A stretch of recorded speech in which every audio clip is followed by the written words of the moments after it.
না না না না, এই চাকরি আর আমি থাকবো না। ভাগ্যি ছোড়া খাবার দিয়ে চলে যাওয়ার সময় দরজাটা খুলে যেতে হচ্ছিল, আর সেই সুযোগে আমি বন্ধ ঘরটা থেকে পালিয়ে এসেছি। এবার এবার যেমন করে হোক দৃষ্টি এড়িয়ে এই নরকুণ্ড থেকে আমাকে পালাতেই হবে। কিন্তু কিন্তু কোন দিকে যাই? সদর দরজা দিয়ে গেলে যদি কারোর নজরে পড়ে যায়, না ওর দিয়ে বরং আমি পিছনের দরজা দিয়ে সবসময় খোলা আছে, ইচ্ছে করো ওই দরজা দিয়েই। হ্যাঁ আমি তুই যদি ভুল করে পথ চিনতে না পারিস, তাই আমি তোকে পথ দেখা দিচ্ছি। এখন বল, কোন পথে যাবি? জীবনের পথে নাকি মৃত্যুর পথে?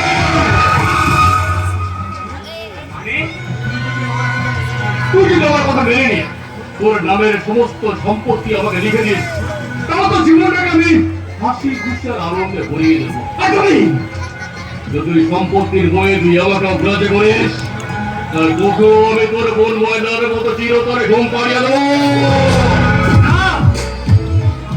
কেমন করে ভাবলে দাদা? ওই মৃত্যু হয়ে মৃত্যু হয়ে আমার নামের সমস্ত সম্পত্তি তোমার নামে লিখে দিয়ে আমি রাস্তায় ভিখারি হয়ে ঘুরে বেড়াবো? পথের ভিখারি কি বলছিস রে ভাই? আমি তোকে আমার নিজের থেকে আর বেশি সুখে রাখবো। তুই আমার ভাই, তুই দুঃখ কষ্ট পেলে আমি তোকে ভীষণ কষ্ট পাবো রে ভাই। দাদা, আমার ময়নাও তো ছিল তোমারই বোন, আর তুমি সেই বোনকে নিজে হাতে গলা টিপে মেরেছো। তখন তো তোমার এতটুকু কষ্ট হয়নি দাদা? হবে কি করে? সেদিন আমি অতিরিক্ত নেশায় আচ্ছন্ন ছিলাম। সেই নেশার ঘরে যে কি করেছি আমার কিচ্ছু মনে নেই। মিথ্যে কথা। ময়না বেঁচে থাকলে সে যে এই পৈতৃক সম্পত্তির একটা বড় অংশ পেত, তাই তুমি সহ্য করতে না পেরে তাকে তুমি নৃশংসভাবে খুন করেছো। আর আমাকেও তুমি খুন করতে। যদি বাবা আমার নামে আলাদা করে উইল না করে যেত, আমার ভুল তখন বলবি এখন আমি তোকে সত্যি সত্যি খুন করে দেব। না না না, তুমি একটা পারবে না। কারণ ওই মিলে স্পষ্ট লেখা আছে, আকস্মিক ভাবে যদি আমার মৃত্যু হয় তাহলে আমার নামে সমস্ত সম্পত্তি সরকারের বাজেয়াপ্ত করে দেবে।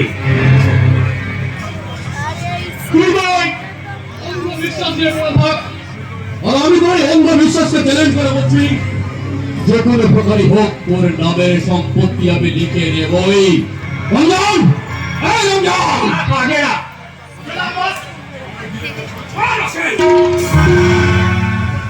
কোথায় ছিলি যতক্ষণ? পাগলের ভাই এসে পাগলামি করছে, তোর সব নাকে সরকার দিয়ে ঘুমাচ্ছিস? না মানে ঘরে তো আগে বন্ধ ছিলই বস, কিন্তু তাও বাইরে এলো কি করে? নিশ্চয়ই কেউ খুলে দিয়েছে। এই বাংলা বল, বল তো কে দরজা খুলে দিয়েছে? একটা ভূতকে সে আমার দরজাটা খুলে দিয়ে গেছে। যে ভূতটা আমার জীবনের দরজা খুলে দিয়ে গেছে, ওই ভূতটা এবার তোমাদের জীবনে মরণের দরজা খুলে দেবে। আর সেই পথ দিয়ে তোমরা একেবারে চোঙের দক্ষিণ দুয়ারে পৌঁছে যাবে। তোর পাগলাম সহ্য করার মতো সময় নেই।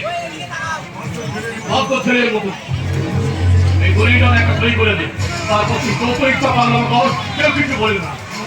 ওই আসুন, সইটা করে দিলে আমি তোকে রাজার ঘরে রাখবো। শুধু তাই আজকে তোর নামে সম্পত্তি যতগুলো সম্পত্তি আমাকে লিখে দিবি, আজ থেকে 2 বছরের মধ্যে তার দ্বিগুণ সম্পত্তি আমি তোর ফিরিয়ে দেবো। কি মজা কি মজা কি মজা! আমি তো তখন অনেক বড় লোক হয়ে যাব।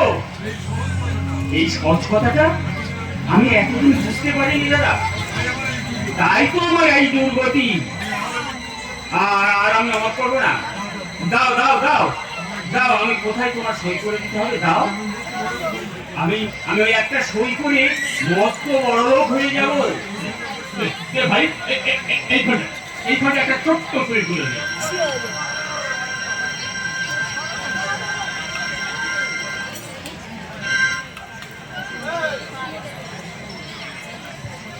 এই আমি সই করেছিলাম।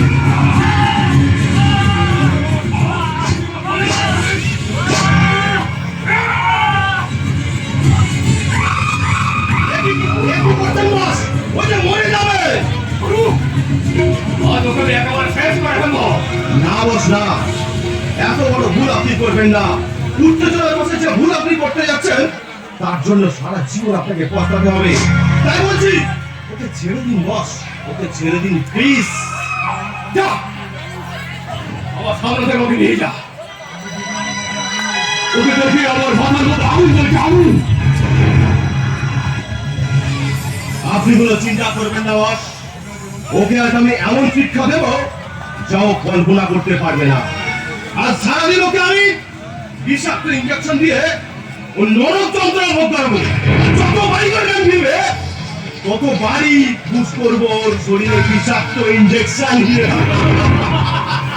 You are right, Ramzan, you are right. না না, এর চেয়ে তোমরা আমায় খুন করো পশুর দল। আমি হাসি মুখে আমি মৃত্যুকে বরণ করে নেব, কিন্তু ওই বিভৎস নরক যন্ত্রণা আমি আর সইতে পারি না গো। তোমরা আমাকে মুক্তি দাও, তোমরা আমাকে মরণের পথে মুক্তি দাও। এই বাংলা চলে আয়, চলে আয় বলছি। মুক্তি আমি তোকে দেবো রমজান। আমার আতঙ্কার খিদে ফিরলে তোর পর গয়নার মতো আমি তোকে চিরতরে ঘুম পাড়িয়ে দেবো।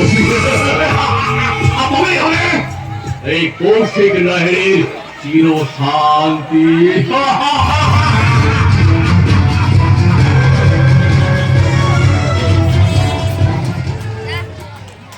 শান্তি নেই, শান্তি নেই, শান্তি নেই।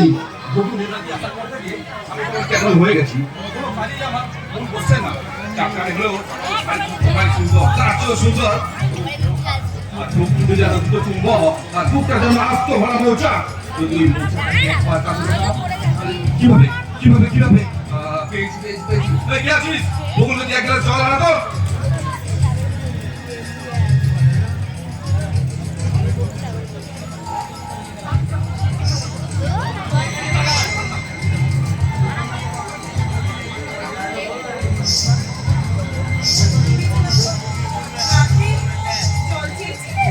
কে কে তুমি? এসো এসো এসো এসো এসো। হ্যাঁ হ্যাঁ চাইছিলাম। আমার না ভীষণ চেষ্টা পেয়েছে। তুমি কি চেষ্টা মেরে রাখতে পারবে? জলটা খেয়ে নাও, তোমার সব দৃষ্টি মিটে যাবে। চেষ্টাতে বড় হাতে এক গ্লাস জলে কি চেষ্টা মেটে সুন্দরী? বিজু, আমি জানি তোমাকে স্বামী হারা নারীর বুকে জমে আছে অসংখ্য খিদা। আর সেই চারা যখন তুমি তুলো যখন ঘরে এসো এমনি করে না।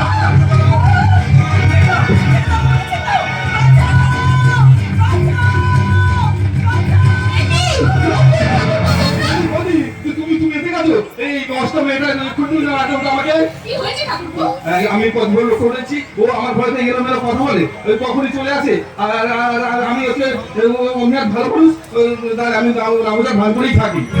বিজু বাবু, আর আজ আজকে তো ও আমার ঘরে জল দিয়েছে আর অস্থির ইঙ্গিত করে, আর আমি না মানাতেই আমাকে জড়িয়ে ধরে। বিজু বাবু,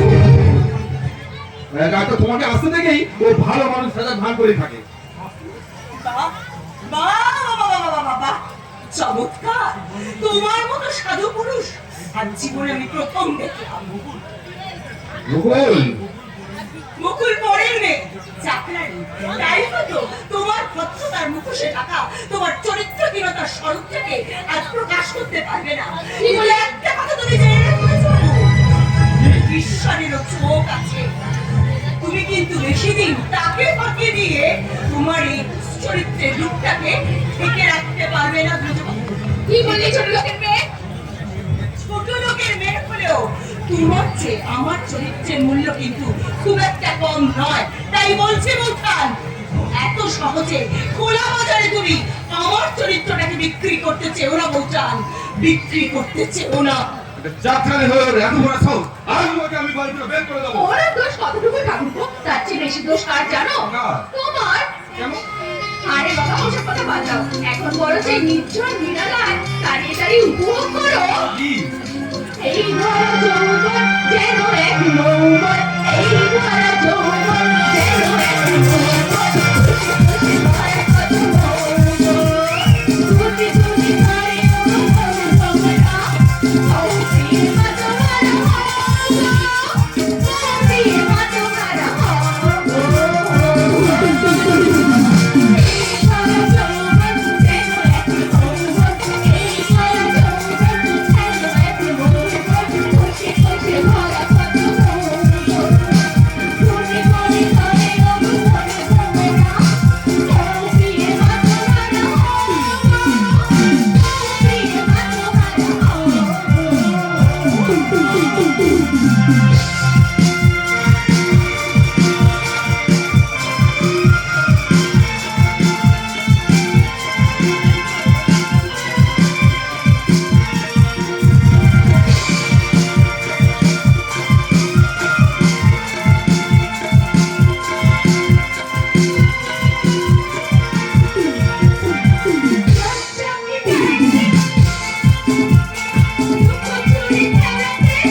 সংসারের মঙ্গল কামনায় আমি মঙ্গল গীত গিয়েছি, তোমার মতো বেড়ের লাপান আমি করিনি। ভদ্রভাবে কথা বলবেন না, নাহলে কিন্তু শাশুড়ি বলে আমি আপনার সম্মান রাখতে পারবো না। বৌদি তো ঠিকই বলেছে। বৌদি পরনের বলে তোমরা সবসময় বৌদিকে অপমান করবে আর তার চালচলন কথাটা বিদ্রুপ করবে, এ কিন্তু ভারী হয় না। চমৎকার চমৎকার মমতা, তোমার মেজ ছেলে বড় হয়ে গেছে, অনেক জ্ঞান অর্জন করে ফেলেছে, তাই তো হতভাগা মায়ের অন্যায়ের প্রতিবাদ করতে শিখেছে। ওই তো বৌদি ছোট থেকে শহরে মানুষ হয়েছে, শহরের শিক্ষা দীক্ষা চালচলন নিয়ে তোমরা সবসময় বিদ্রুপ করবে, এ কিন্তু আমি কোনোদিনও মেনে নেবো না। ঠিক তোর মতো আমিও একটা কথা বলছি শুনে না, আমি জীবিত থাকতে তোদের ওই আধুনিকতার নামাবলী গায়ে দিয়ে এই সংসারে ব্যভিচারের কীর্তন আমি করতে দেব না। কি বলে? আমার কয়েকটা প্রশ্নের উত্তর দাও তো বৌমা। কোন বাড়ির বিয়ন বধূ এমন সিনেমার নায়িকাদের মতো সাজ করে ঘুরে বেড়ায়? কোন বাড়ির কুলবধূ মুখটা খুলে নাভির নিচে কুচি দিয়ে কাপড় পরে শ্বশুর শাশুড়ি দেওতের সামনে ঘুরে বেড়ায়? ও এতক্ষণ ধরে আপনি মনে মনে আমার শরীরটাকে জোরে করছেন। তবে তোমার শরীরটাকে নয়, আমি মনে মনে জড়িত করছিলাম তোমার ওই চরিত্রটাকে, আর মনে মনে ভাবছিলাম ওই চরিত্র নামক বস্তুটা কি তোমার মধ্যে আছে। তো আছে, কিন্তু আপনার এই ওই কালচারে শাড়ি পরা চোখে সেটা আপনি দেখতে পাবেন না। শ্বশুরের মুখে তর্ক করতো, লজ্জা করে না? লজ্জা তো ওনারই পাওয়া উচিত, যে পুত্রবধূ নাভি নিজে শাড়ি খুঁজে ভাত দেখতে পারে, তার মতো চরিত্রহীনা আর কেউ হতে পারে না। ছি ছি ছি। বাহ, বাহ বৌমা, বাহ। আমার আধুনিকা বৌমার মুখরোচক ভাষা শুনে আমি উপহার দিচ্ছি আমার এক বুক ভরা তীব্র ঘৃণা। আপনাদের উপর আমার মনে থাকবে সিদ্ধান্ত গাঙ্গুলি।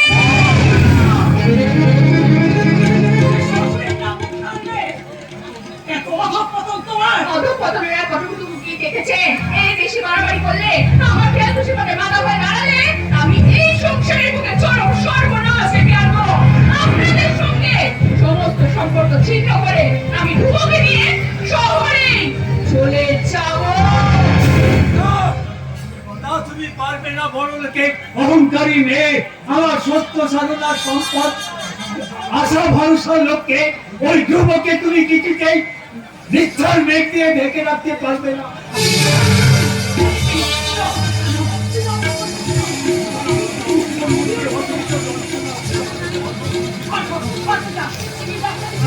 ওসব ভূমিকা দেখিয়ে কোনো লাভ নেই। মোদিকে তোমরা যথেষ্ট অপমান করেছো। বরটাকে বলে আজ এর একটা বিহিত ব্যবস্থা করবো। বরটা যদি এই ব্যবস্থা নিতে রাজি না হয়, এই বাড়ির মেজো ছেলে হিসাবে এর একটা ব্যবস্থা নেবই নেব।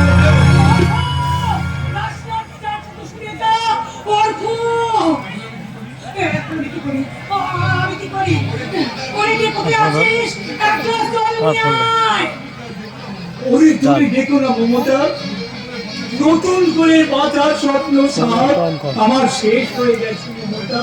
তাই তো ওরা আমাকে ত্যাগ করার আগে আমি সবাইকে ত্যাগ করে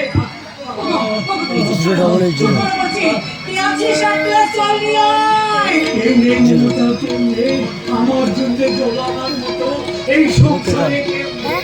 দাদা দাদা আমি চলে এসেছি, আপনি একটু জলটা উপর থেকে টান এসএমএস বারবার কথা এসএমএস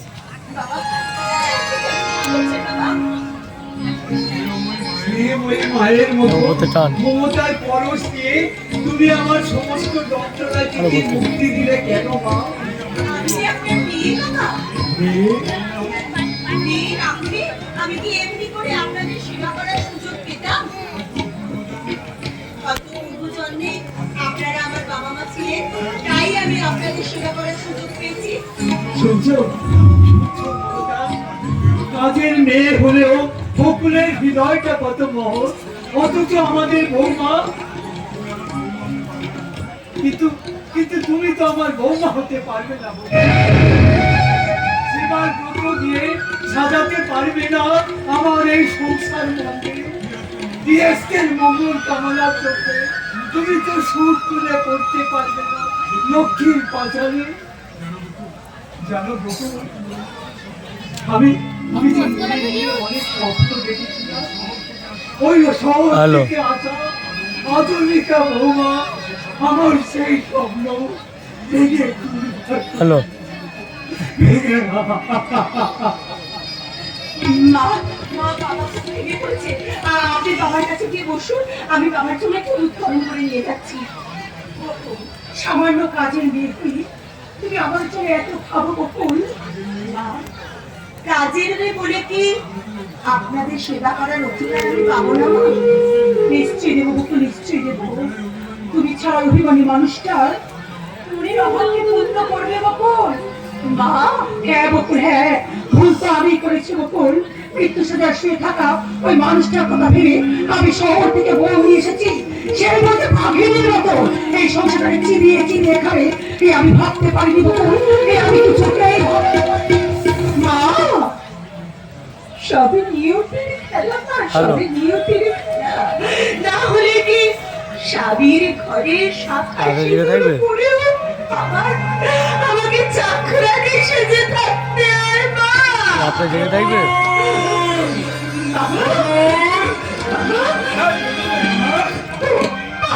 হ্যাঁ?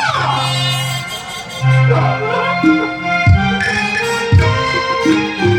কি জেগে থাকবে? রাতে জেগে থাকবে? হ্যাঁ?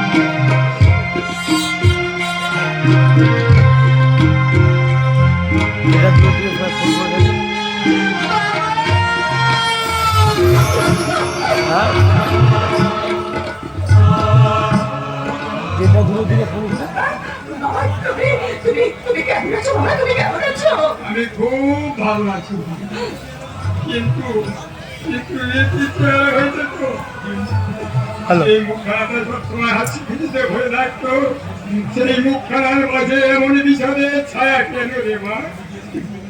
তবে তবে কি হ্যালো। আমি নেয়নি?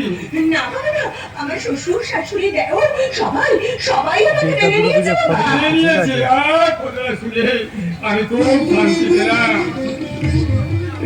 সত্যি মা, আমি খুব জেগে থাকবে তো?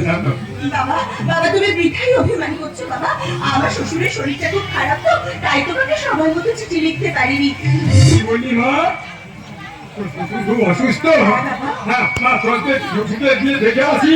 আর না না না না বাবা, মানে থাক না, থাক, অন্য সময় তুমি যাবে।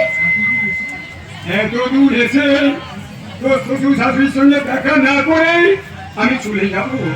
ধ্রুব জানতে পারলে বড় দুঃখ পাবে, সেটা তুই বুঝবি না। আমি তাকে বুঝিয়ে বলবো বাবা, আমি তাকে বুঝিয়ে বলবো। নতুন মেয়ে জামাইকে নিয়ে যাওয়ার জন্য তো শ্বশুর শাশুড়ির সঙ্গে একটা পরামর্শ করার আছে। না আমি সম্ভব হলে আমি আজই করে নিয়ে যাবো। না কি হলো রে মা? কি হলো? তুই আমার চিৎকার করে উঠলি জানো? না না মানে আমি বলছিলাম কি বাবা বাবা আমাদের যে এখন যাওয়া সম্ভব নয়, তুমি তুমি এখন যাও বাবা, আমি চিঠি দিয়ে তোমাকে জানালে তারপর তুমি এসো। আচ্ছা মা, তুই কি হয়েছে বলতো মা? তুই যেন কোনো কিছু কথা আমার কাছে গোপন করতে চাচ্ছিস। না বাবা আমি আমার দিকে তাকিয়ে তুই সত্যি করে বলতো মা? আমার দিকে তাকিয়ে তুই সত্যি করে বল, হঠাৎ করে চড়া তোমার বুঝলি তো? তুই আছিস তো? বাবা আমি চলে আছি বাবা। এই যে ছোট লোককে, যার সঙ্গে তো খুব সুখ দুঃখের গল্প করা হচ্ছে, রান্নাটা কখন করবে শুনি? আমি আমার স্নানে জল দেওয়া হয়েছে, আমি চুলের ঘুরনি ধরে বাইরে থেকে দাঁড়াবো। খাওয়ার সময় মনে থাকে কাজে করে যত ফাঁকি দাও, আমার কাজে ফাঁকি নেই, বাইরে ঢুকিস না, আটা দেওয়া হচ্ছে। তুমি কাকে বলছো মা? আমি তোর বাবা। ও, সেই জন্যই এমন চাকরের মতো সেজে গুজে করে চলে এসেছে। তুমি আমার চাকর বলবে? চাকরানি বাবাকে চাকর বলবো না, কি মাস্টার বলবো? বাবা তুমি চলে যাও বাবা, তুমি চলে যাও, এখানে আর কোনোদিনও তুমি এসো না, তুমি চলে যাও বাবা, চলে যাও। না, মা, না, না, না, না, না। আমার সমস্যা খুব এলোমেলো হয়ে যাচ্ছে। সত্য মিথ্যা যাচাই করা প্রতিশ্রুতি আমি হারিয়ে ফেলেছি। আমার বড় জানতে ইচ্ছা করছে, তুমি কে মা? আমি এই বাড়ির বড় বউ, এবারে বিনে মাইনের চাকরানি। স্বামী পরিত্যক্ত বলে আমার স্বামী আমি দুটো ওকে এই বাড়িতে দয়া করে চাকরানি হিসেবে আশ্রয় দিয়েছে। না, এই বয়সে মেয়েকে এই সাজে না সাজিয়ে অন্য সাজে তো সাজাতে পারতেন। এই রূপ আছে, এই যৌবন আছে, অন্য সাজে সেজে রাস্তায় দাঁড়ালে অনেক হলো? পয়সা কথা ইনকাম বলতে করতে কি হয়েছে? পারবে।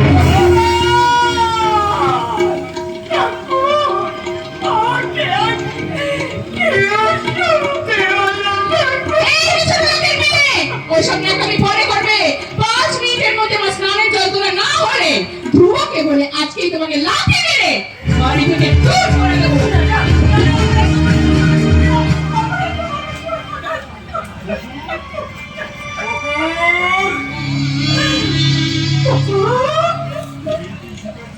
এই তুই শিখালি না। আমার সামনে যে মিথ্যে কথা বলতে পারলি? আমাকে তুমি ক্ষমা করো বাবা, কিছু কিছু বলার আমার কোনো উপায় ছিল না। তুমি তুমি চলে যাও বাবা, চলে যাও এখান থেকে, এক্ষুনি তুমি চলে যাও।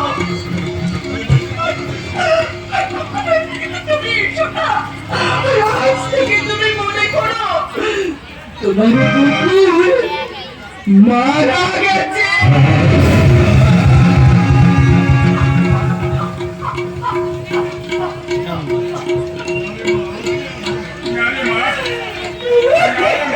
বলো কি প্রবলেম হচ্ছে বলো। কিন্তু আমি আজকে তোকে না সঙ্গে করে নিয়ে যাবো রে মা। কার প্রবলেমটা কার হচ্ছে শোনাই তো, ওই জন্যই বারবার ফোন করে খারাপ আমার একটা তাই তো।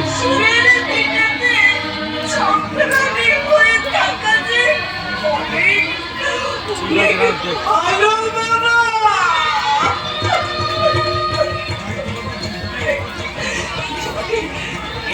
ফিরিয়ে অনুরোধ করতে আর কখনো তুমি এখানে এসো না বাবা, আর কখনো তুমি এখানে এসো না। তাই হবে রে মা, আর কোনোদিন আমি তোর এখানে আসবো না। তোর কথা ভেবে ভেবে আমি আর তোকে জল ফেলবো না। চাপা জিজ্ঞেস করলে বলবো, ওরে চাপা, তোর দিদি চোখে জলে তোর সংসার করেছে, যে সংসারে শ্বশুরের বিদেশ হয়ে গেছে। বাপের বাড়ি এই নোংরাতে আর কোনোদিন আসবে না, কোনোদিন আসবে না। যে আমার পুতুল পুতুল সেই স্বপ্ন আমার ছোট চলবে, যাকে স্বপ্ন আমার ছোট চলবে। নতুন নতুন করে তোকে যতই সাজাতাম, ভরতো না মন দিতাম কত আজকে যে সবার চেয়ে সবার চেয়ে জলাশয়ে আমার চলবে, তবে জলাশয়ে আমার চলবে, জলাশয়ে আমার চলবে।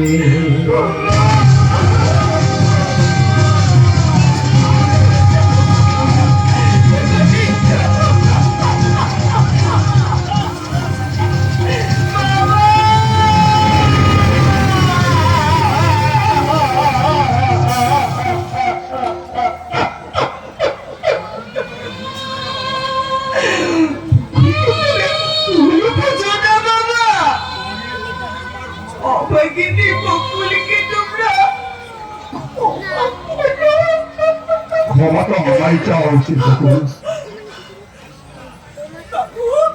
আমারই ভুলের প্রায়শ্চিত্ত করতে তুমি নিজেকে তিলে তিলে শেষ করবে, আর আমি নীরব দর্শকের মতো শুধু চেয়ে চেয়ে তা দেখবো না। তা হয় না বকুল। আজই আমি সবার সামনে গিয়ে তোমাকে